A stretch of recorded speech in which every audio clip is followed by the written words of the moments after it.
Perlahan, ia merasa bahwa ketenangan dan sukacita sejati datang ketika ia berhenti mengejar hal-hal yang fana. Dalam hati, El mulai merasa bahwa selama ini ia telah menyusahkan dirinya dengan mengejar hal-hal yang sementara. Apa rupanya yang harus dikejar di dalam dunia ini?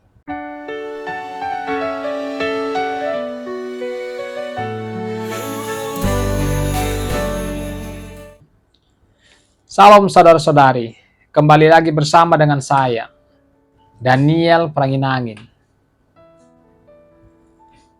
Pada saat ini saya ingin menyampaikan pesan atau firman Tuhan yang sangat luar biasa, yang pastinya akan memberkati saudara-saudari semua. Dengan judul, apa rupanya yang harus dikejar di dalam dunia ini? Saudara-saudari, bayangkan ada seseorang pemuda bernama El. Sejak kecil, El selalu diajarkan untuk mendapatkan keberhasilan dan kebahagiaan. Ia harus kerja keras, mengejar popularitas, kekayaan, dan pencapaian duniawi. Ia rela bergadang setiap malam dengan pikiran yang penuh kegelisahan, menghabiskan hari-harinya mengejar target demi target, dan merencanakan masa depan secara terperinci. Namun meskipun begitu, di balik sukses yang tampak di mata dunia, hatinya terasa sangat hampa. Dan setiap pencapaian duniawi semakin membuatnya merasa lelah dan tertekan. Suatu hari, setelah mengalami kelelahan yang mendalam dan rasa hampa yang sulit diungkapkan, El bertemu dengan seorang mentor rohani yang akhirnya mengajak dia untuk beristirahat dan melihat hidup dari perspektif yang berbeda. Mentor itu berkata, "El, apakah kamu pernah mencoba untuk mencari terlebih dahulu kerajaan Allah dan kebenarannya?" El terdiam sejenak ketika mentor itu mengutip firman Tuhan dalam Matius 6 ayat 33. "Tetapi carilah dahulu kerajaan Allah dan kebenarannya, maka semuanya itu akan ditambahkan kepadamu." Dalam hati, El mulai merasa bahwa selama ini ia telah menyusahkan dirinya dengan mengejar hal-hal yang sementara. Sementara ada janji hidup yang lebih berlimpah dalam hubungan dengan Tuhan. Melalui proses pertemuan itu dan pendalaman firman Tuhan, El mulai menyadari bahwa jalan hidup yang penuh tekanan karena kejaran duniawi bukanlah jalan yang Tuhan kehendaki bagi umatnya. Ia mengingat kembali bagaimana Efesus 2 ayat 8-9 mengajarkan bahwa keselamatan adalah anugerah dari kasih karunia Allah, bukan hasil usaha keras manusia. Seiring waktu, dia mulai melepaskan beban kekhawatirannya, sebagaimana tertulis dalam Filipi 4 ayat 6-7, yang mengajarkan untuk menyerahkan segala kekhawatiran kepada Tuhan melalui doa, sehingga damai sejahtera Allah yang melampaui segala akal pun memenuhi hidupnya. El juga belajar untuk memandang hidup dari sudut pandang atau kacamata yang kekal. Ia mulai memusatkan perhatiannya pada hal-hal yang kekal. Pertumbuhan rohani, pelayanan, dan hubungan yang intim dengan Tuhan. Seperti yang tertulis dalam Kolose 3 ayat 2. Pikirkanlah perkara yang di atas, bukan yang di bumi. Perlahan, ia merasa bahwa ketenangan dan sukacita sejati datang ketika ia berhenti mengejar hal-hal yang fana dan mulai mengejar kebenaran dan kasih Allah. Saudara-saudari, cerita atau ilustrasi hidup El mengingatkan kita bahwa apa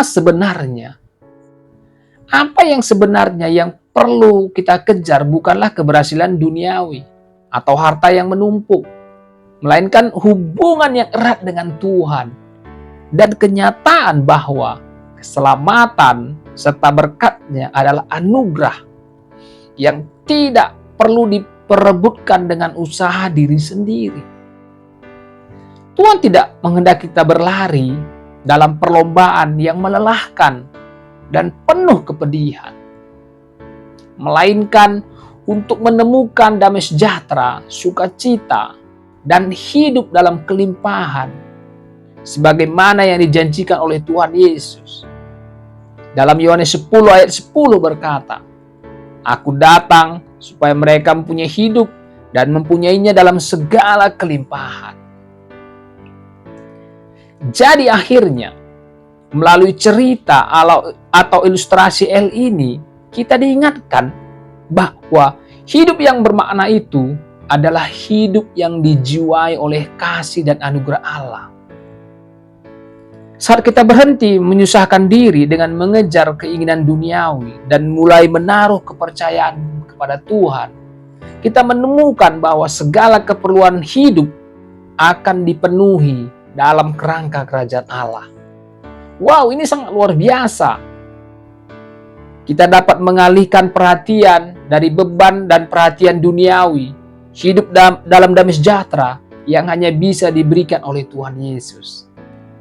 Saya berharap ilustrasi ini menginspirasi kita untuk merenungkan kembali prioritas hidup dan mengajak kita untuk selalu mencari kerajaan Allah, sehingga segala sesuatu yang nyata dan kekal dapat mengisi hidup kita tanpa membuat kita terus-menerus merasa terbebani. Hidup yang bermakna bukanlah tentang seberapa banyak harta, pengakuan orang lain, atau prestasi duniawi yang kita kumpulkan. Sesuai dengan firman Tuhan, panggilan sejati kita adalah mengejar hubungan yang intim dengan Tuhan, hidup dalam anugerahnya, dan memusatkan perhatian kepada perkara yang kekal. Kita diingatkan di dalam Matius 6 ayat 33 untuk selalu mencari kerajaan Allah terlebih dahulu. Karena ketika itu yang menjadi prioritas kita, segala sesuatu lainnya akan ditambahkan oleh Tuhan. Dan dalam Efesus 2 ayat 8-9 kita belajar bahwa keselamatan adalah anugerah, bukan hasil kerja keras kita sendiri. Dan juga Filipi 4 ayat 6 dan 7, kita diundang untuk menyerahkan segala kekhawatiran kepada Tuhan, agar kita dapat mengalami damai sejahtera yang melampaui segala akal.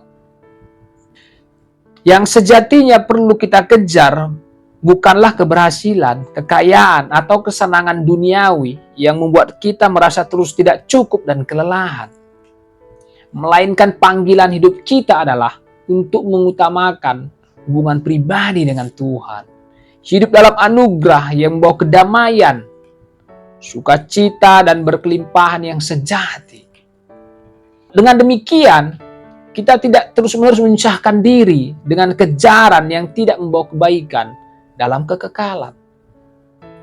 Jadi saudara-saudari, marilah kita renungkan pesan ini, dan sebagai orang percaya, kita berserah kepadanya dengan sepenuh hati, sehingga kita dapat hidup dalam damai sejahtera yang telah dijanjikan Tuhan, dan menikmati hidup yang dijiwai oleh kasih karunia atau anugerah,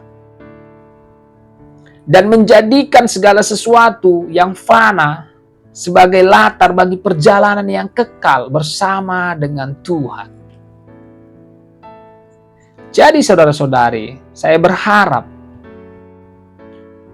pelajaran ini dapat menjadi berkat bagi kita semua. Mari kita terus bertekun dalam iman dan berusaha mengenal Tuhan lebih dalam setiap hari.